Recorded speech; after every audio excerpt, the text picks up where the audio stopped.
How do you develop that freedom to just play across the neck with no focus on what scale shapes you're in, or, with no hesitation, just fluently, effortlessly? That's what this video is about. And I'm going to give you an insight about how people practice. And we're talking 99.9% of all people. So it might be you who practices their way out of that, away from what they really want, by the way they practice scale shapes. So stay with me on this one. You might want to change your behavior from now on when you practice scales. But before we move on, click the link below this video. Go check out our program Fretboard Freedom on our website, which is a whole system that focuses only on this area. Okay, so what is the trap? What is the pitfall that we all fall into? Well, we practice scale shapes, right? We look at this enormous scale shape across the whole fretboard and think, okay, let's chop it up, right? We can't learn all of it just in one bite, so we chop it up. We use the cage system, where we chop the scale shapes up into 5 different pieces. We learn them, and then we try to put them together afterwards. Or we learn the 3-note per string scale shapes. We got 7 of them, and we play them up and down. Like, okay, say if it's the first position, a minor pentatonic, right? Now we play that one, then we take the second one, learn that up and down, right, and so on. Or 3-note per string, whatever, right? And a little bit hard with the pentatonic scale to play 3-note per string, but that's what we do. But what happens when we then try to combine them and use them for improvisation or playing solos, then suddenly we realize that we don't really have a skill.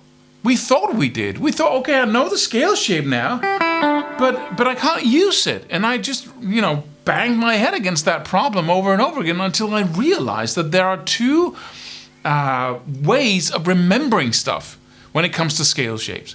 You can remember a scale shape in a sequential manner, like you remember the alphabet, right?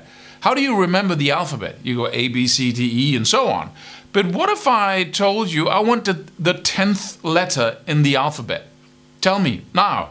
You have to count from A and then forward, right? You can't just give me the 10th note or letter, because it's in a sequence, and that's a really cool thing in the brain, because it saves resources. It's so easy because, within A, if you take A, B, C, D, E, within A is the information about what comes next, the B.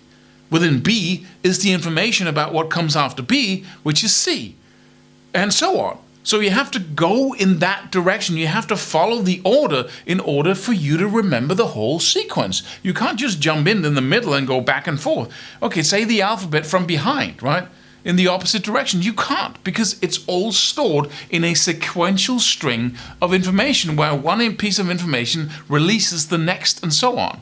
That's what we do when we practice scale shapes up and down. It's okay to just get a handle, just get a feeling of it in the beginning. You need to be able to play it up and down, of course.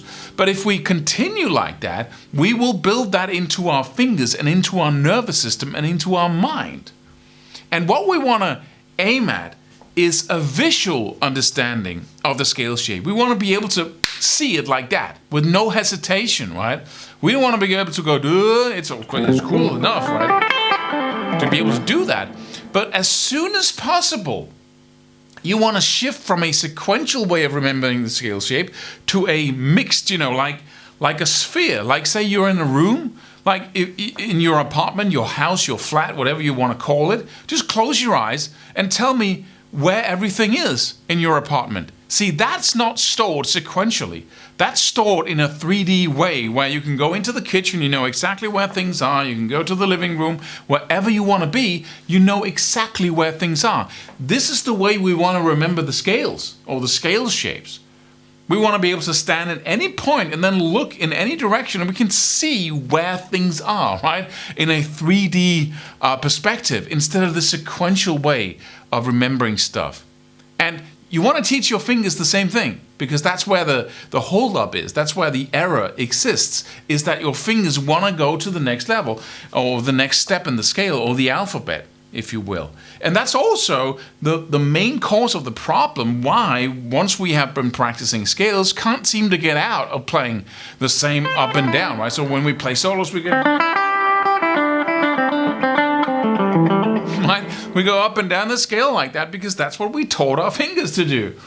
And in order to break out of that and learn the scale shapes in the most effective way and practice what we want to learn. What do you want to learn? Do you want to learn the scale shape? Yeah, but what do you want to use it for? Well, to play solos.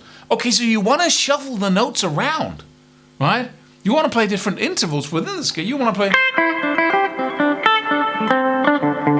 right? So that's what you do. And that's the most amazing exercise, and it's actually practicing improvising. Play random notes. And in the beginning, you can have small intervals. You can say, okay, let me just focus on the 2 top strings. Right? And then I can include a, 3 string. Right? And then the whole scale shape. So you can close your eyes and you can basically jump from the low E string to the highest, or from the B string to the A string. Right? And the next thing you do, which is really pleasurable, once you've been doing that for 5 minutes, really trying to challenge yourself to say, okay, can I... right, do I know what's on that string even though I'm not playing it at the moment? Then you can put on a jam track. And then you can...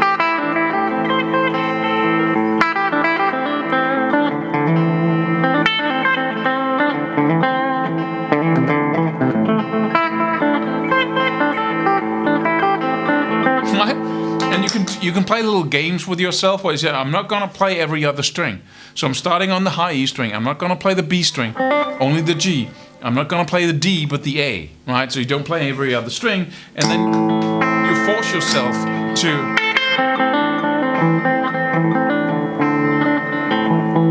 right? Or if you have a natural minor shape,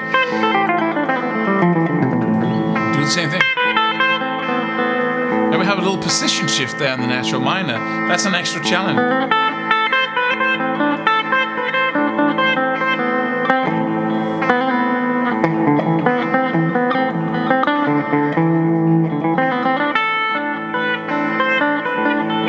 Also, you will play different things than just going up and down the scale.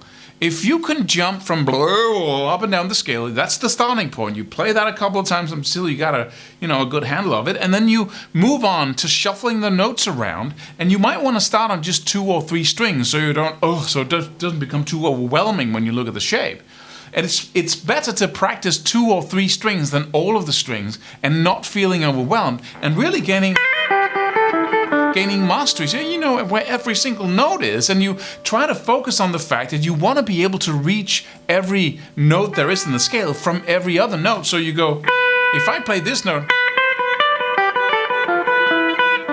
I want to be able to go to any one of the notes on the 3 top strings, for instance, right? Right? So I really hope you'll take this to heart, because running up and down the scale will practice into your fingers and your mind and your nervous system a sequential way of storing the information, and it's going to hold you down like crazy once you start using what you've learned. So go check out the new program, go download the free products, and I'll see you in the next video, and we'll talk about fretboard freedom again. I'll give you another insight that you can use to radically reduce the time it takes you to learn scale shapes.